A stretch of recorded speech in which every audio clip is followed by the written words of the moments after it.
Bonjour. Pour commencer cette série de bouffées de yoga, j'avais envie de commencer par une courte vidéo sur comment adapter la pratique de Vinyasa à vous-même. On m'a posé quelques questions là-dessus et je pense pas que ce sera la dernière vidéo. Selon les questions que vous allez me poser, je pourrais en refaire et expliquer différentes choses de façon plus précise. Mais l'idée du Vinyasa, alors déjà Vinyasa, ça veut dire mettre ensemble, c'est l'idée de faire des séquences connectives. Au Vinyasa, dans la pratique en général du Vinyasa, on part d'un point A, on évolue progressivement vers un point B en mouvement. On ne part pas tous du même point, on n'est pas tous pareils, donc ça devient assez vite important dans la pratique du Vinyasa et du yoga en général, d'être capable d'adapter notre pratique.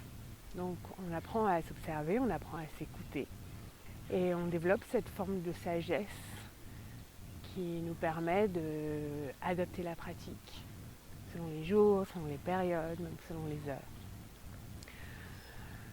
Donc vous allez recevoir avec ces bouffées de yoga des pratiques et vous aurez peut-être envie ou besoin de les adapter, il n'y a aucun problème. Je vous encourage même à le faire. Donc évidemment, vous n'hésitez pas à faire des pauses. Vous pouvez mettre la vidéo en pause quand vous avez un cours, mais vous pouvez aussi faire des pauses dans la pratique et la rejoindre plus tard, c'est absolument pas un problème. Si vous sentez certaines limitations physiques, n'hésitez jamais à prendre des blocs, à essayer des choses, vraiment à adapter et posez-moi des questions si vous en avez. Je peux vous donner des conseils beaucoup plus précis selon vos problèmes ou vos envies. Aujourd'hui, je voulais discuter un petit peu du principe des petits vinyasas. Les petits vinyasas, c'est les petites séquences connectives qu'on glisse assez régulièrement dans la pratique plus globale de vinyasa. C'est les petites séquences connectives qu'on retrouve beaucoup dans l'ashtanga, dans les salutations au soleil. Et l'intérêt de ces petites séquences connectives, c'est qu'elles nous permettent en quelque sorte de faire un petit reset. On se reconnecte avec la respiration, on retrouve son rythme. On peut en faire quelque chose de très dynamique et d'énergisant, mais on peut aussi en faire quelque chose de beaucoup plus doux et de calmant et de reposant. Donc ça va vraiment vous permettre, vous, d'adapter et de modifier et d'en faire quelque chose qui est adapté à vos besoins et vos envies pendant la pratique.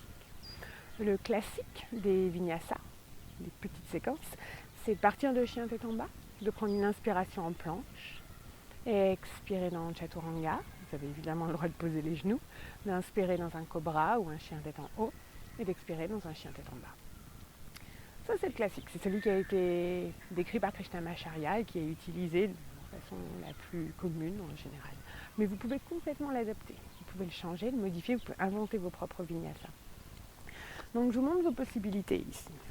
Vous partez de chien tête en bas, donc le classique. Prenez une longue inspiration en planche.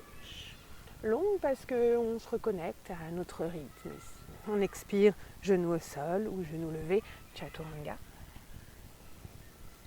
À l'inspiration, cobra, chien tête en haut. Expiration, chien tête en bas. Si vous voulez quelque chose d'un peu plus doux, vous pouvez inspirer en planche.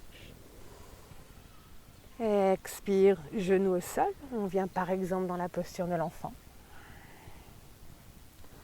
On inspire en revenant à quatre pattes. Pourquoi pas avec une petite action de cobra ici dans la colonne vertébrale. On expire, chien tête en bas à nouveau. Ou inspire à quatre pattes. Expire, on arrondit le dos, on pousse la colonne vers le ciel. Puis inspire, action du cobra. Expire dans chien tête en bas.